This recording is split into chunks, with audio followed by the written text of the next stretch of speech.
Fast news ആരംഭിക്കുന്നു. മെസ്സിയുടെ പേരിൽ നടന്ന തട്ടിപ്പിൽ ഉന്നതതല അന്വേഷണത്തിന് സർക്കാർ. നാളത്തെ മന്ത്രിസഭാ യോഗം വിഷയം ചർച്ച ചെയ്യും. ചട്ടങ്ങൾ പാലിച്ചില്ലെന്നും സ്വകാര്യ വ്യക്തിക്ക് ലാഭമുണ്ടാക്കാൻ കൂട്ടുനിന്നെന്നും കായിക വകുപ്പ് സെക്രട്ടറിയുടെ റിപ്പോർട്ട്. മുൻ കായിക മന്ത്രി കേന്ദ്ര സർക്കാരിനെ തെറ്റിദ്ധരിപ്പിച്ചുവെന്നും പരാമർശം. അബ്ദുറഹ്മാന്റെ വാദങ്ങൾ തള്ളി കായിക മന്ത്രി ഒ.ജെ. ജനീഷ്.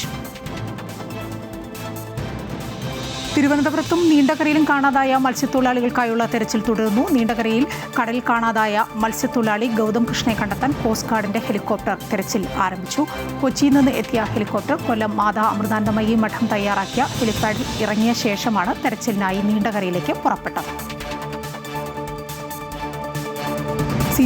CJP സമരത്തിലെ പോലീസ് നടപടിയിലും അയോധ്യ സംഭാവന ക്രമക്കേടിലും പാർലമെന്റിൽ പ്രതിപക്ഷ ബഹളം. ചർച്ചയാകുമെന്ന് ലോക്സഭാ സ്പീക്കർ വഴങ്ങാതെ പ്രതിപക്ഷം. ഇരുസഭകളും 2 മണിവരെ നിർത്തിവെച്ചു. കമ്മ്യൂണിസ്റ്റുകാർ ഭീരുക്കളെന്ന നിർമ്മലാ സീതാരാമന്റെ പരാമർശത്തിലും ബ്രിട്ടാസിനെതിരായ ലുങ്കി പരാമർശത്തിലും രാജ്യസഭയിൽ ഇടത് MP-മാരുടെ പ്രതിഷേധം. യുവത്വത്തെ പ്രകീർത്തിച്ച് അന്താരാഷ്ട്ര യുവജന ദിനത്തിൽ പ്രധാനമന്ത്രി നരേന്ദ്രമോദിയുടെ പോസ്റ്റ്. യുവാക്കൾ രാജ്യത്തിന്റെ ഭാവി മാത്രമല്ല വർത്തമാനകാലത്തിന്റെ ശക്തി കൂടിയെന്ന് മോദി. ജീവിതത്തിൽ കുറുക്കുവഴികൾ തേടരുതെന്ന് പ്രധാനമന്ത്രിയുടെ ഉപദേശം. സ്വാതന്ത്ര്യദിനത്തിൽ ജൻസികളുമായി സംവദിക്കാൻ RSS സർസംഘചാലക് മോഹൻ ഭാഗവത്. അർജുൻ ആയങ്കിയെ സോഷ്യൽ മീഡിയയിൽ പിന്തുണച്ചവരുടെ പട്ടിക തയ്യാറാക്കി പോലീസ്. വെല്ലുവിളി പോസ്റ്റ് ഇട്ടത് താൻ തന്നെയെന്ന് അർജുൻ ആയങ്കി. ഫോൺ പോലീസ് കസ്റ്റഡിയിൽ. കാപ്പ ചുമത്താൻ കേസ് ഹിസ്റ്ററി റിപ്പോർട്ട് കൈമാറി വളപട്ടണം SHO. ആയങ്കിയുമായി മട്ടന്നൂരിൽ തെളിവെടുത്തു.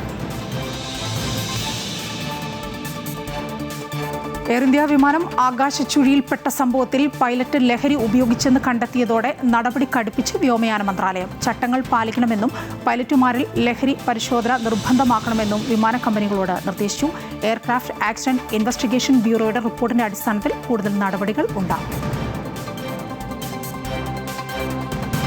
ജമ്മുകശ്മീരിൽ കശ്മീരി പണ്ഡിറ്റുകളുടെ കൊലപാതക കേസുകളിൽ അന്വേഷണം ശക്തമാക്കി ഏജൻസികൾ. സ്റ്റേറ്റ് ഇൻവെസ്റ്റിഗേഷൻ ഏജൻസി വിവിധ സ്ഥലങ്ങളിൽ പരിശോധന നടത്തി.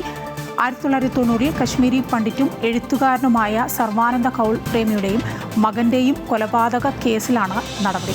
ഭീഷണിക്കത്ത് പ്രചരിപ്പിച്ചതിനെ തുടർന്ന് കശ്മീരി പണ്ഡിറ്റുകളോട് ജാഗ്രത പാലിക്കാൻ പോലീസ് നിർദ്ദേശം നൽകി. വിവാദങ്ങൾക്കും പ്രതിഷേധങ്ങൾക്കും ഒടുവിൽ താമരശ്ശേരി ഫ്രഷ് കട്ട് അറവു മാലിന്യ സംസ്കരണ കേന്ദ്രം മാറ്റി സ്ഥാപിക്കാനൊരുങ്ങി പ്ലാന്റ് ഉടമസ്ഥർ. സർക്കാരിന്റെ സഹകരണത്തോടെ പുതിയ സ്ഥലം കണ്ടെത്താനാണ് നീക്കം. നിലവിലെ സാഹചര്യം സംബന്ധിച്ച് ജില്ലാ കളക്ടർ നാളെ ഹൈക്കോടതിയിൽ റിപ്പോർട്ട് സമർപ്പിക്കാനിരിക്കെയാണ് പ്ലാന്റ് മാറ്റി സ്ഥാപിക്കാൻ തയ്യാറാണെന്ന് കമ്പനി അറിയിച്ചത്. കർക്കിടക വാവു ദിനത്തിൽ പിതൃക്കളുടെ സ്മരണയിൽ ബലിതർപ്പണം നടത്തി വിശ്വാസികൾ. കേരളത്തിലെ വിവിധ ക്ഷേത്രങ്ങളിൽ പുലർച്ചെ മുതൽ തന്നെ ബലിതർപ്പണ ചടങ്ങുകൾ ആരംഭിച്ചിരുന്നു.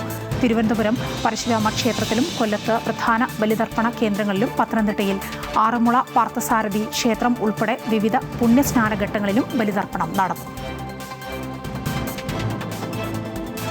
യുവേഫ സൂപ്പർ കപ്പ് ചാമ്പ്യന്മാരെ ഇന്നറിയാം. PSG ആസ്റ്റൺ വില്ല പോരാട്ടം രാത്രി 12:30-ക്ക്. മത്സരം നിയന്ത്രിക്കുക ലോകകപ്പിൽ നിന്ന് പുറത്താക്കപ്പെട്ട സൊമാലിയൻ റഫറി. ഫാസ്റ്റ് ന്യൂസ് പൂർണ്ണമാകുന്നു. നമസ്കാരം.